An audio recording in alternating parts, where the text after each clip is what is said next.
Good evening.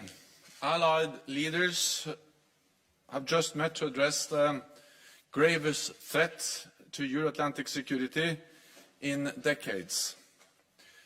I invited NATO's close partners, Finland, Sweden and the European Union, to our summit because this crisis affects us all. Russia has shattered peace in Europe. The people of Ukraine are fighting for their freedom in the face of Russia's unprovoked invasion.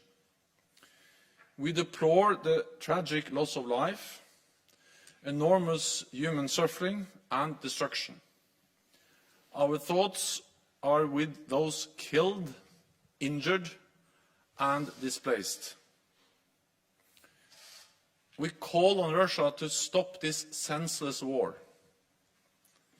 Immediately cease its assaults, withdraw all its forces from Ukraine, and turn back to the path of dialogue and turn away from aggression.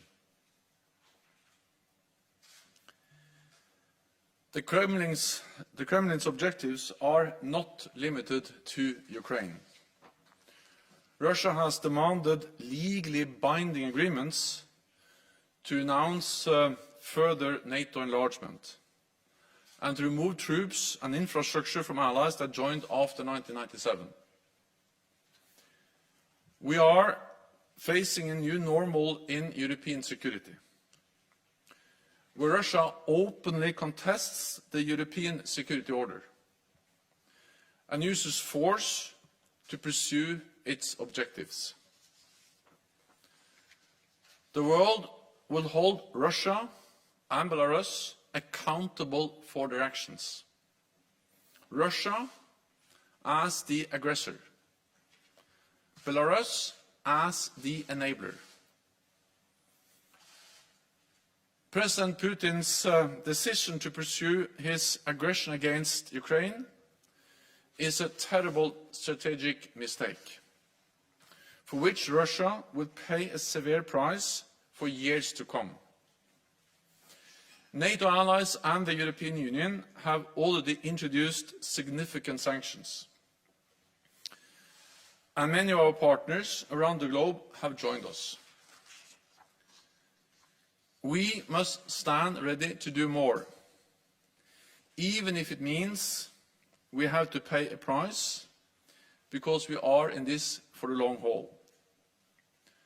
At the same time, the Russian people must know that Kremlin's war on Ukraine will not make Russia more secure. It will not make Russia more respected in the world. It will not lead to a better future for your children. In response to Russia's massive military build-up over the past months, we have already strengthened our deterrence and defense. Yesterday, NATO allies activated our defense plans. And as a result, we are deploying elements of the NATO response force on land, at sea and in the air, to further strengthen our posture and to respond quickly to any contingency. The United States, Canada and European allies have deployed thousands of more troops to the eastern part of the alliance. We have over 100 jets at high alert, operating in over 30 different locations, and over 120 ships from the high north to the Mediterranean, including 3 strike carrier groups. There must be no space for miscalculation or misunderstanding. We will do what it takes to protect and defend every ally and every inch of NATO territory. Leaders today also made clear that we must continue our support to Ukraine. The Kremlin is trying to make NATO and the EU provide less support to our partners. So our collective answer must be more support to countries like Georgia, Moldova, and Bosnia-Herzegovina,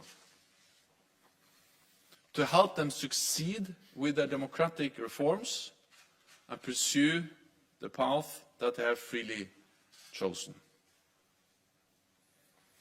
More than ever, this crisis demonstrates the importance of North America and Europe standing together in NATO. There is no security in Europe without a strong transatlantic bond. With that, I'm ready to take your questions. Okay, we'll go to Al Jazeera.